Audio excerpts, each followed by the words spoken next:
Punjabi radio USA ਪੇਸ਼ ਕਰਦਾ ਹੈ ਸਮਾਜਿਕ, ਆਰਥਿਕ, ਰਾਜਨੀਤਿਕ ਅਤੇ ਧਾਰਮਿਕ ਮਸਲਿਆਂ ਤੇ ਇੱਕ ਝਾਤ ਨਜ਼ਰੀਆ।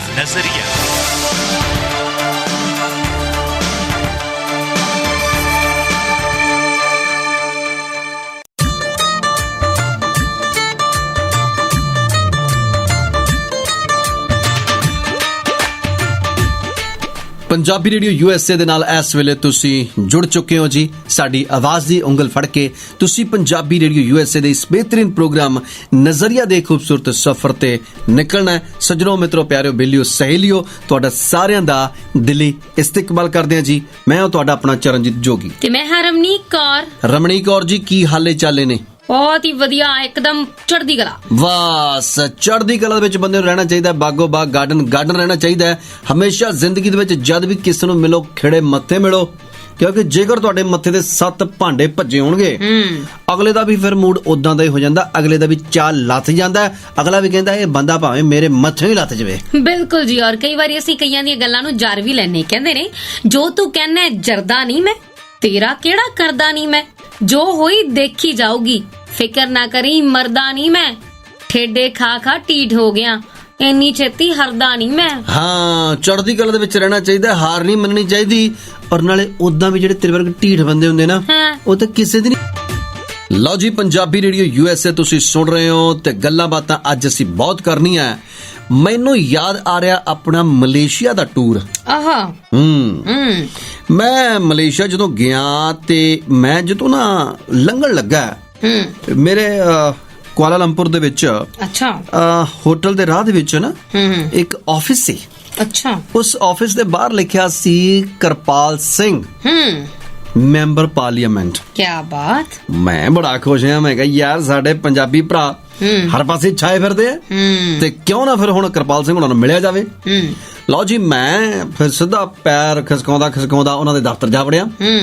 ਉੱਥੇ ਬਹੁਤ ਸੋਹਣੀ ਇੱਕ ਉਹਨਾਂ ਦੀ ਬੈਠੀ ਅਟੈਂਡੈਂਟ। ਮੈਂ ਫਿਰ ਮੁੜ ਕੇ ਸਿਆਪੇ ਦੇ ਵਿੱਚ ਕਿਹਦੇ ਨਾਲ ਅੰਗਰੇਜ਼ੀ ਬੋਲਣੀ ਪੈਣੀ ਆ। ਅੱਛਾ, ਮੇਰੇ ਬੁੱਲਾ ਦਾ ਆਟਾ ਬਣੂ ਫਿਰੇ। ਫਿਰ ਕਰਦੇ ਕਰਾਉਂਦੇ ਨੇ ਮਾੜੇ ਮੋਟੇ ਜਿੰਨੀ ਕਿ ਜੇਬ ਦੇ ਵਿੱਚ ਬਚਾ ਕੇ ਰੱਖੀ ਸੀ ਅੰਗਰੇਜ਼ੀ ਮੈਂ ਕੱਢ ਕੇ ਉਸ ਬੀਬੀ ਨੂੰ ਕਿਹਾ ਕਿ ਮੈਂ ਕਰਪਾਲ ਸਿੰਘ ਦੇ ਨਾਲ ਮਿਲਣਾ ਚਾਹੁੰਦਾ। ਅੱਛਾ। ਉਹ ਕਹਿੰਦੇ ਕੋਈ ਗੱਲ ਨਹੀਂ ਜੀ, ਮਿਲਾ ਦਿੰਦੇ ਆ। ਇਸ ਤਰ੍ਹਾਂ ਕਰੋ, ਤੁਸੀਂ ਵੀ ਦੁਪਹਿਰ ਨੂੰ ਆ ਜਾਓ। ਲਓ ਜੀ, ਮੈਂ ਕਿਹਾ ਜੀ ਕੋਈ ਗੱਲ, ਮੈਨੂੰ ਟਾਈਮ ਦੱਸੋ। ਉਹਨਾਂ ਨੇ ਮੈਨੂੰ ਟਾਈਮ ਦੱਸਿਆ, ਮੈਂ ਦੁਪਹਿਰ ਨੂੰ ਫੇਰ ਚਲਾ ਗਿਆ। ਅੱਛਾ। ਜਦੋਂ ਮੈਂ ਜਾ ਕੇ ਦੇਖਿਆ ਤਾਂ ਉਹ ਕਹਿੰਦੇ ਜੀ ਸੌਰੀ, ਹਲੇ ਕਰਪਾਲ ਸਿੰਘ ਜੀ ਆਏ ਨਹੀਂ। ਅੱਛਾ, ਤੁਸੀਂ ਸ਼ਾਮ ਨੂੰ ਆ ਸਕਦੇ ਆ? ਮੈਂ ਕਿਹਾ ਜੀ ਗੱਲ ਹੀ ਕੋਈ ਨਹੀਂ, ਮੈਂ ਸ਼ਾਮ ਨੂੰ ਆ ਜਾਊਂਗਾ, ਮੈਂ ਕਿਹੜਾ ਬਹੁਤ ਦੂਰ ਰਹਿਣਾ। ਲਓ ਜੀ, ਸ਼ਾਮ ਨੂੰ ਮੈਂ ਫਿਰ ਚਲ ਗਿਆ। ਕੋਈ ਲਗਭਗ ਸਮਾਂ ਹੋਣਾ ਕੋਈ 7 ਵਜੇ ਦਾ। ਫਿਰ ਲਓ ਜੀ, ਜਦੋਂ ਮੈਂ ਉੱਥੇ ਗਿਆ ਤੇ ਉਹ ਮੇਰੇ ਕੋਲ ਆਈ ਵਿਚਾਰੀ, ਬੜੀ ਚੰਗੀ ਸੁਹਿਰਦ ਸੁਭਾਅ।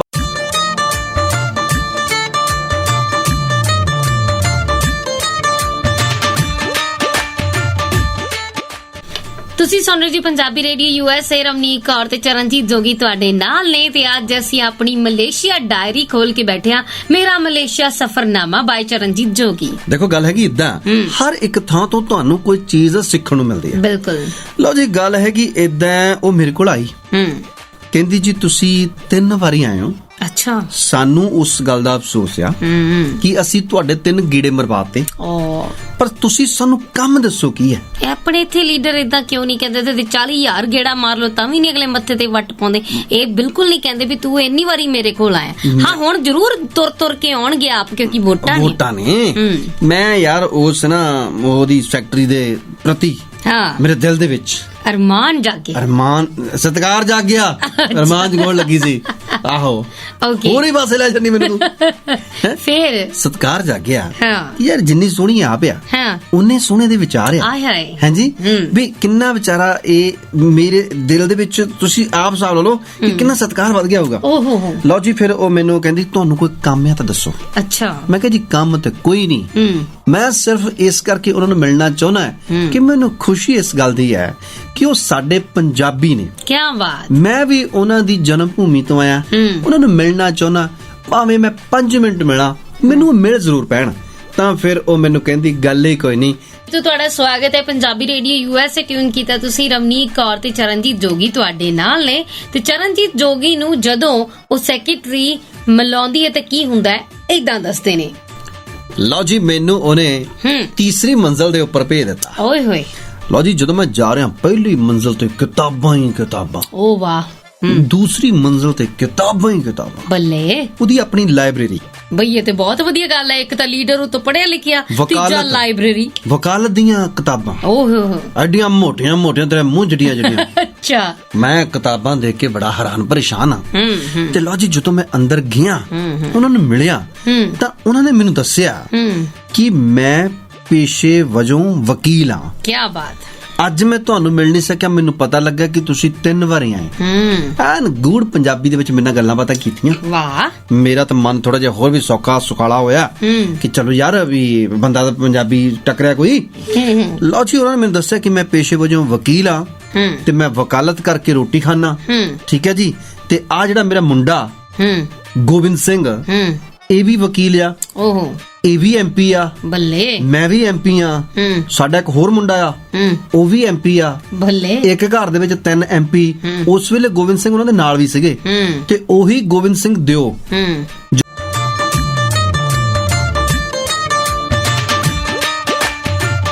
ਨਾ ਜੋਗੀ ਜੀ, ਹੁਣ ਆਪਣੇ ਮਲੇਸ਼ੀਆ ਸਫ਼ਰਨਾਮੇ ਦੇ ਵਿੱਚੋਂ ਕੀ ਤੱਤ ਕੱਢਿਆ ਤੁਸੀਂ? ਉਹ ਤੱਤ ਵੀ ਕੱਢਾਂਗੇ, ਪਰ ਇਸ ਤੋਂ ਪਹਿਲਾਂ ਇੱਕ ਸਟੋਰੀ ਹੋਰ ਸੁਣਾਉਣੀ ਆ। ਨਾ ਹੁਣ ਕਿਹੜਾ ਚੀਨ ਦਾ ਸਫ਼ਰਨਾਮਾ? ਨਾ ਫਿਲੀਪੀਨ ਦਾ।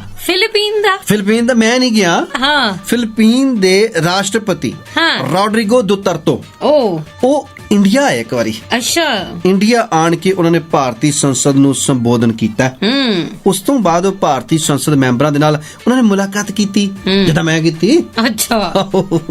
ਤੇ ਉਹਨਾਂ ਨੇ ਮੈਂਬਰਾਂ ਨੂੰ ਪੁੱਛਿਆ ਕਿ ਤੁਸੀਂ ਕਰਦੇ ਕੀ ਹੋ ਭਾਈ?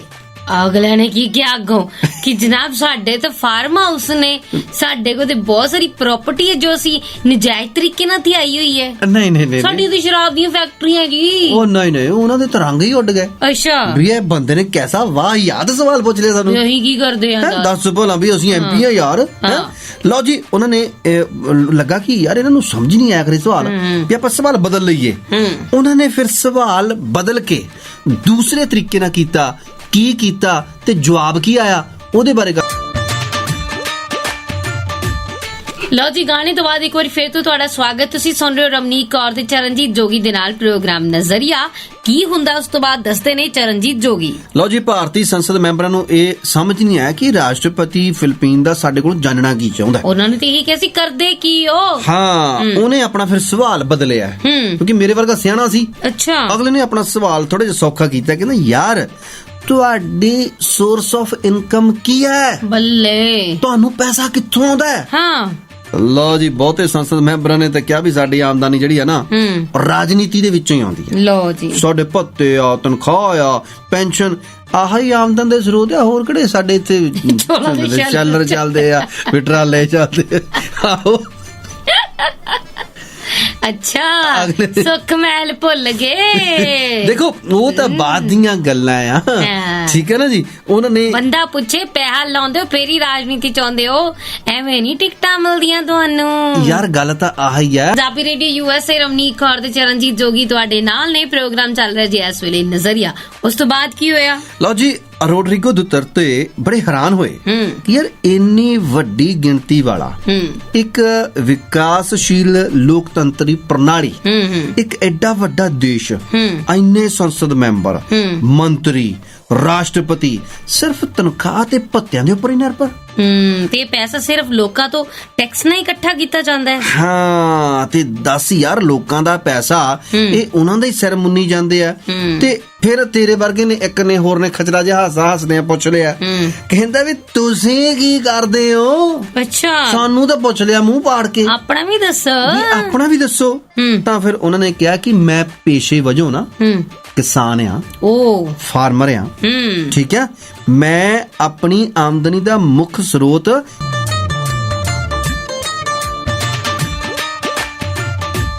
ਪੰਜਾਬੀ ਰੇਡੀਓ ਯੂਐਸਏ ਦੇ ਪ੍ਰੋਗਰਾਮ ਨਜ਼ਰੀਆ ਤੁਸੀਂ ਸੁਣ ਰਹੇ ਹੋ। ਤਾਂ ਗੱਲ ਅਸੀਂ ਚੱਲ ਰਹੀ ਹੈ ਜੀ ਫਿਲੀਪੀਨਸ ਦੇ ਇੱਕ ਰਾਸ਼ਟਰਪਤੀ ਦੀ, ਜੀ, ਜੀ। ਠੀਕ ਹੈ ਨਾ। ਉਹ ਰਾਸ਼ਟਰਪਤੀ ਫਿਰ ਉਹ ਕਹਿੰਦੇ ਆ ਕਿ ਮੈਂ ਹਰ ਰੋਜ਼ ਸਵੇਰੇ 5 ਵਜੇ ਆਪਣੇ ਖੇਤਾਂ ਵਿੱਚ ਜਾਣਾ ਜੀ, ਆਪਣਾ ਖੇਤਾਂ ਦਾ ਕੰਮ ਨਿਪਟਾਉਣ ਤੋਂ ਬਾਅਦ ਘਰ 9 ਵਜੇ ਵਾਪਸ ਆ ਜਾਣਾ ਕੀ ਬਾਤ। ਅਤੇ ਆਣ ਕੇ ਦੇਸ਼ ਦੇ ਰਾਸ਼ਟਰਪਤੀ ਦੀ ਜ਼ਿੰਮੇਵਾਰੀ ਨਿਭਾਉਣਾ। 10 ਵਜੇ ਤੋਂ ਬਾਅਦ ਫਿਰ ਮੈਂ ਦੇਸ਼ ਦਾ ਰਾਸ਼ਟਰਪਤੀ ਬਣ ਜਾਣਾ। ਉਸ ਤੋਂ ਪਹਿਲਾਂ ਮੈਂ ਬਸ ਫਾਰਮਰ ਆ, ਠੀਕ ਹੈ ਨਾ। ਤੇ ਸਾਡੇ ਵਾਲੇ ਜਿਹੜੇ ਆ ਇਹ 24 ਘੰਟੇ ਹੀ ਮਿਨਿਸਟਰ ਬਣੇ ਰਹਿੰਦੇ ਆ, ਬਿਲਕੁਲ MP ਬਣੇ ਰਹਿੰਦੇ ਆ, ਸੁੱਤੇ ਵੀ। ਹਾਂ, ਤੇ ਹੁਣ ਗੱਲ ਆਪਾਂ ਇਹਨੂੰ ਜੋੜ ਦਈਏ ਮਲੇਸ਼ੀਆ ਦੇ ਉਸ ਮੈਂਬਰ ਪਾਰਲੀਮੈਂਟ ਦੇ ਨਾਲ ਵੀ, ਜਿਹੜਾ ਆਪਣੀ ਰੋਜ਼ੀ ਰੋਟੀ ਵਕਾਲਤ ਕਰਕੇ ਖਾਂਦਾ, ਠੀਕ ਹੈ ਨਾ। ਉਹ ਆਪਣੀਆਂ ਤਨਖਾਹਾਂ ਦੇ ਉੱਪਰ ਡਿਪੈਂਡ ਨਹੀਂ। ਤੇ ਇਸੇ ਤਰ੍ਹਾਂ ਹੀ ਸਾਡੇ ਵੀ ਇੱਧਰ ਕਿਸੇ ਵੀ ਦੇਖ ਲਓ, ਜਿੰਨੇ ਵੱਡੇ ਵੱਡੇ ਸਾਡੇ ਲੀਡਰ ਨੇ ਉਹਨਾਂ ਦੇ ਆਪੋ ਆਪਣੇ ਕਾਰੋਬਾਰ ਨੇ, ਠੀਕ ਹੈ ਨਾ। ਸਾਡੇ ਆਲਿਆਂ ਦੇ ਕਾਰੋਬਾਰ ਜਿਹੜੇ ਨੇ ਉਹ ਸਾਰੇ ਹੀ ਕਾਲੇ ਨੇ। ਕੋਈ 2 ਨੰਬਰ ਦੀ ਸ਼ਰਾਬ ਵੇਚਦਾ, ਕਿਸੇ ਦੇ 2 ਨੰਬਰ ਦੇ ਵਿੱਚ ਟਰਾਂਸਪੋਰਟ ਦੀ ਚੱਲਦੀ ਹੈ, ਪਰਮਿਟ ਹੁੰਦਾ 2 ਬੱਸਾਂ ਦਾ, ਚੱਲਦੀਆਂ ਬੱਸਾਂ 400 ਆ।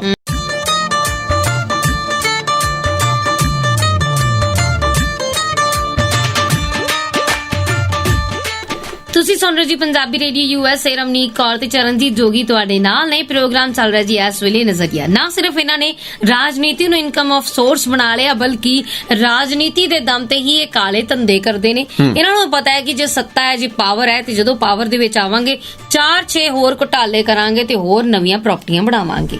ਔਰ ਹਰ ਸਾਲ ਤੁਸੀਂ ਇਹ ਦੇਖੋ, ਤੁਹਾਨੂੰ ਪਤਾ ਹੈ ਕਿ ਇਨਕਮ ਦਾ ਵੇਰਵਾ ਜਿਹੜਾ ਨਾ ਉਹ ਲਾਇਆ ਜਾਂਦਾ ਹੈ।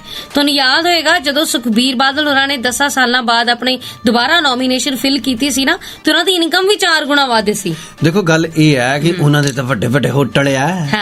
ਹਾਂਜੀ, ਨਹੀਂ, ਪਰ ਇੱਕ ਗੱਲ ਸੋਚਣ ਵਾਲੀ ਹੈ ਨਾ, 10 ਸਾਲ ਪਹਿਲਾਂ ਰਾਜ ਕੀਤਾ, ਉਸ ਤੋਂ ਬਾਅਦ ਯਕਦਮ ਕਿੱਦਾਂ ਉਹਨਾਂ ਦੀ ਇਨਕਮ ਵੱਧ ਗਈ। ਇਹ ਹਾਲ ਕੱਲਾ ਉਹਨਾਂ ਦਾ ਨਹੀਂ ਹੈ। ਤੁਸੀਂ ਕਿਸੇ ਵੀ ਰਾਜ ਦੇ ਕਿਸੇ ਵੀ ਮੰਤਰੀ ਨੂੰ ਦੇਖ ਲਓ, ਕਿਸੇ ਵੀ ਕੈਂਡੀਡੇਟ ਨੂੰ ਦੇਖ ਲਓ, ਜਿਹਨੇ ਸੱਤਾ ਦਾ ਸੁੱਖ ਭੋਗਿਆ ਹੋਵੇ, ਉਸ ਦੀ ਇਨਕਮ ਡਬਲ ਟ੍ਰਿਪਲ ਹੋਈ ਹੁੰਦੀ ਹੈ। ਇਹਦੇ 'ਚ ਕੋਈ ਸ਼ੱਕ ਨਹੀਂ। ਦੇਖੋ ਗੱਲ ਆਹੀ ਆ, ਸਭ ਤੋਂ ਵੱਡੀ ਗੱਲ ਆਹੀ ਆ, ਲੋਕ ਮਰਦੇ ਕਿਉਂ ਨੇ, ਟੁੱਟ ਕੇ ਇੱਧਰ ਨੂੰ ਆਉਂਦੇ ਕਿਉਂ ਨੇ, ਕੁਰਸੀ ਨੂੰ ਕਿਉਂ ਪੈਂਦੇ ਨੇ, ਕਿਉਂਕਿ ਉੱਥੇ ਬਹੁਤ ਵੱਡੀਆਂ ਵੱਡੀਆਂ ਮਲਾਈਆਂ ਜਿਹੜੀਆਂ ਉਹਨਾਂ ਨੂੰ ਦਿਖਾਈ ਦਿੰਦੀਆਂ ਨੇ। ਇਸ ਕਰਕੇ ਉਹਨਾਂ ਨੂੰ ਕਿਤੇ ਲੋਕ ਸੇਵਾ ਥੋੜੋ ਦਿਸਦੀ ਹੈ।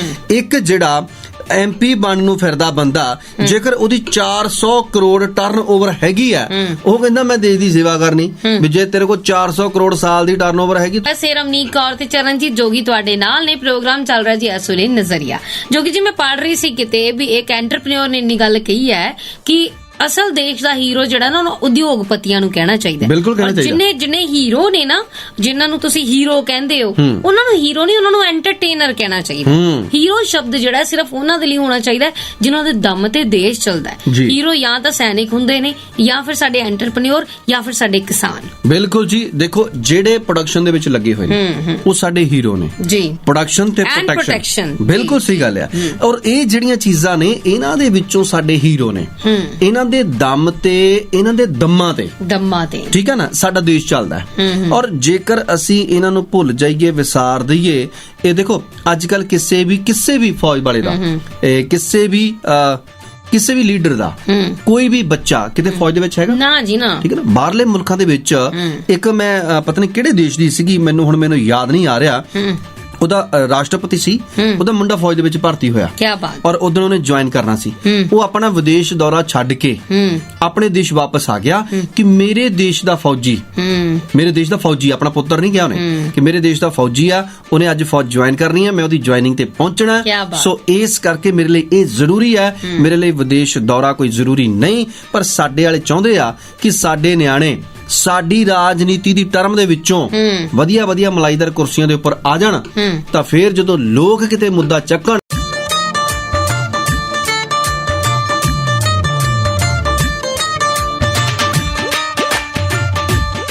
ਸਾਡਾ ਕੀ ਇਹਦੇ ਝੋਲਾ ਚੱਕਣਾ ਤੁਰ ਪੈਣ।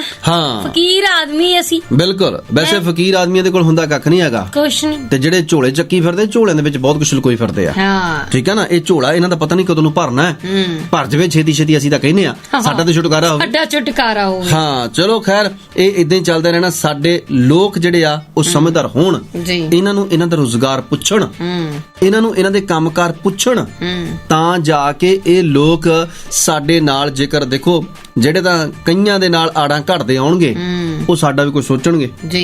ਜਿਹੜੇ ਕਿਸੇ ਫੈਕਟਰੀ ਦੇ ਵਿੱਚ ਜਾ ਕੇ ਬੈਠਦੇ ਹੋਣਗੇ 5-7 ਘੰਟੇ ਉਹ ਸਾਡਾ ਵੀ ਕੁਝ ਸੋਚਣਗੇ। ਜਿਨ੍ਹਾਂ ਨੇ ਚਲਾਉਣੀਆਂ ਹੈਗੀਆਂ ਸ਼ਰਾਬ ਦੀਆਂ ਫੈਕਟਰੀਆਂ, ਜਿਨ੍ਹਾਂ ਨੇ ਨਸ਼ੇ ਸਪਲਾਈ ਕਰਨੇ ਆ, ਜਿਨ੍ਹਾਂ ਨੇ ਲੋਕਾਂ ਦੇ ਧੀਆਂ ਪੁੱਤਾਂ ਦੇ ਬੂਟੇ ਪੱਟਣੇ ਆ, ਮਰੇ ਨੇ, ਉਹਨਾਂ ਬਾਰੇ ਕਿੰਨੇ ਕਿਹਾ। ਆ ਲੀਡਰਾਂ ਦੀ ਗੱਲ ਜੇ ਅਸੀਂ ਕਰਦੇ ਆ, ਇੱਕ ਦੂਜੇ ਦਾ ਸਿਰ ਫਾੜਦੇ ਨੇ, ਇੱਕ ਦੂਜੇ ਨਾਲ ਦੁਸ਼ਮਣੀਆਂ ਪਾਲਦੇ ਨੇ, ਦੋਸਤੀ ਰਿਸ਼ਤੇਦਾਰੀ ਖਰਾਬ ਕਰਦੇ ਨੇ, ਔਰ ਇਹਨਾਂ ਦੇ ਵਿੱਚ ਅਸੀਂ ਆਪਣਾ ਦਰਸ਼ ਲੱਭਦੇ ਆ। ਬਸ ਆਹੀ ਗੱਲ ਹੈ ਜੀ, ਜਿਹੜੇ ਆਪ ਚੰਗੇ ਨਹੀਂ ਅਸੀਂ ਉਹਨਾਂ ਦੇ ਮਗਰ ਲੱਗੇ ਹੋਏ ਆ। ਸਾਨੂੰ ਆਪਣੀ ਅੱਖ ਦੇ ਵਿੱਚ ਆਇਆ ਹੋਇਆ ਜਿਹੜਾ ਮੋਤੀਆ ਨਾ ਉਹਦਾ ਇਲਾਜ ਆਪ ਕਰਨਾ ਪਏਗਾ, ਆਪਣਾ ਦੇਖਣਾ ਪਏਗਾ, ਨਜ਼ਰੀਆ ਬਦਲਣਾ ਪਏਗਾ, ਤਾਂ ਹੀ ਦੇਸ਼ ਬਦਲੂਗਾ। ਨਹੀਂ ਤਾਂ ਉਦਾਂ ਇਹ ਸਾਡਾ ਬਸ ਇਸੇ ਤਰ੍ਹਾਂ ਹੀ ਕੰਮ ਚੱਲਦਾ ਰਹਿਣਾ ਤੇ ਇਸੇ ਤਰ੍ਹਾਂ ਹੀ ਅਸੀਂ ਬੇਕਾਰ ਰਵਾਂਗੇ। ਬਿਲਕੁਲ ਜੀ। ਯਾਰ ਹੁਣ ਇਸੇ ਗੱਲ ਦੇ ਨਾਲ ਮੈਨੂੰ ਰਮਨੀਕ ਨੂੰ ਤੇ ਮੈਨੂੰ ਚਰਨਜੀਤ ਜੋਗੀ ਨੂੰ ਦਿਓ ਇਜਾਜ਼ਤ। ਤੁਹਾਡਾ ਬਹੁਤ ਬਹੁਤ ਸ਼ੁਕਰੀਆ। ਸੁਣਦੇ ਰਹੋ ਆਪਣੇ ਦਿਲ ਦੀ ਆਵਾਜ਼ ਪੰਜਾਬੀਆਂ ਦਾ ਮਾਣ ਪੰਜਾਬੀ ਰੇਡੀਓ।